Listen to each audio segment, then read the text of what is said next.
So, you're ambitious, you've got big dreams, you want to be successful, and ultimately, you want to live the life you've always imagined. But there's a problem. You're lazy. You know exactly what you should be doing, yet you don't do it, leading to feelings of guilt. Deep down, you know you're capable of more. This guilt builds up over days, weeks, and months until it turns into acceptance. Then the new year arrives, and with it, the same goals from last year. You start off strong, fueled by motivation and a bit of delusion. But before you know it, procrastination creeps in. Like that one relative who always shows up uninvited, your lingering procrastination turns into a daily cycle of laziness. Before you know it, you've labeled yourself a lazy person. So, how do we break this cycle and free ourselves from procrastination? Well, there are many videos on the internet, but the majority of them only address the symptoms, like deleting social media or removing distractions. While these may help in the short term, they fail to address the real issue, the root cause of procrastination, which can be summed up in one word: inertia. In physics, inertia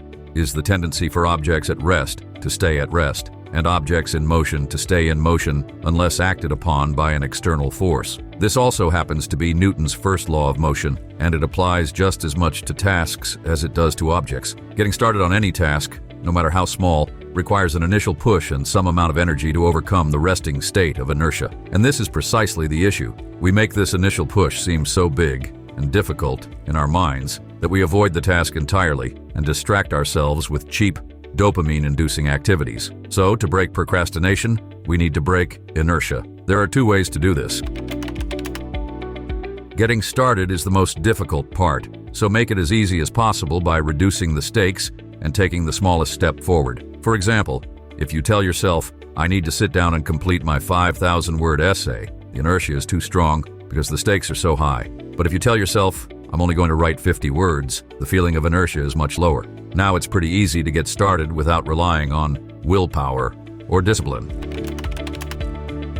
The 2-minute rule: if you don't feel like doing the work, just tell yourself you'll do it for 2 minutes and then stop if you want to. For example, if you don't feel like cleaning your room, put on a song, clean while the music plays, and stop when it ends. The best part is, you'll usually continue longer than 2 minutes or write more than 50 words. This happens because objects in motion stay in motion. Once we get started, we gain momentum, and this momentum keeps us going. Initially, it's like pushing a ball uphill, but once we pass the point of inertia, it's downhill from there. That's why it's important for the initial push to be small and easy. In other words, reduce the stakes and start with just 2 minutes. You can apply these two methods to any area of your life to overcome procrastination. Whether it's going to the gym, working on your side hustle, maintaining your relationships, or pretty much anything you can think of. As Martin Luther King Jr. once said, "You don't have to see the whole staircase, just take the first step."